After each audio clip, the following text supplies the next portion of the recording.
Hi! Hello mga kababayan! Welcome to my Chubby Vlogs. Ito na ang aking pinakamasayang araw. Ito ang aking masayang remembrance dito sa Almutla, Baguio, Kuwait City. Ito ang pinakauna kong sakay ng Baguio. Tinuruan lang ako para marunong mag-drive, marunong sumakay. Ito na, masaya na ako. May remembrance na ako dito sa Baguio, Almutla. Masayang araw, masayang pamilya, masayang kasamahan. Welcome. Please like and share sa aking vlog. Subscribe nyo ako, Chubby Vlogs. Maraming salamat sa inyong lahat mga kababayan. I-subscribe nyo ang aking YouTube channel, Chubby Vlogs.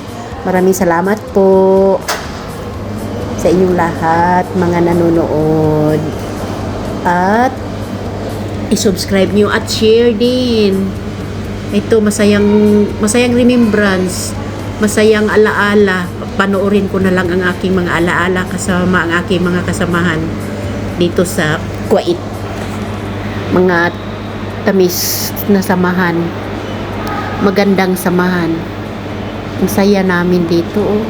Bundok, super lamig kaya itong time na ito. Oh.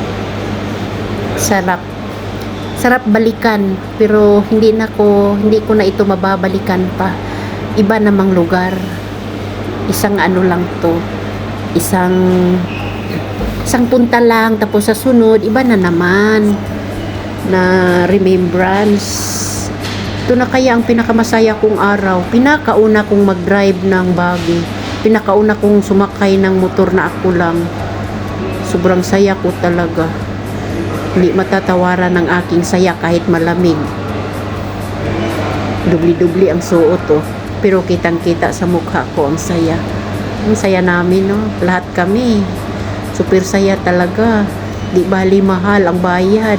Kahit malayo. Sulit naman ang aming pinuntahan. Sulit ang aming paglalaro. Sulit ang aming pag-aakyat sa bundok. Masayang mga alaala. Masayang masayang tingnan ulit, panoorin ulit, paulit-ulit na panoorin. Nakikita ang saya naming lahat. Ayan, halos hindi na makatakbo, sira na yata ang aking tricycle.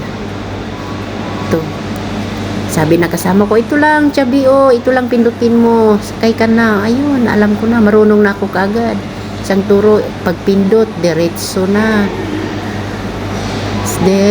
ang takbo, akyat na sa bundok ng napakalayong aakyatin. Ayan, oh, nakikita. Ang saya ko kaya dito. Ito na ang pinakamasaya kong araw, pinakamasaya kong remembrance sa buhay ko dito sa Kuwait. Ito na, wala nang iba. Ito na talaga ang pinaka masayang alaala ko sa Kuwait.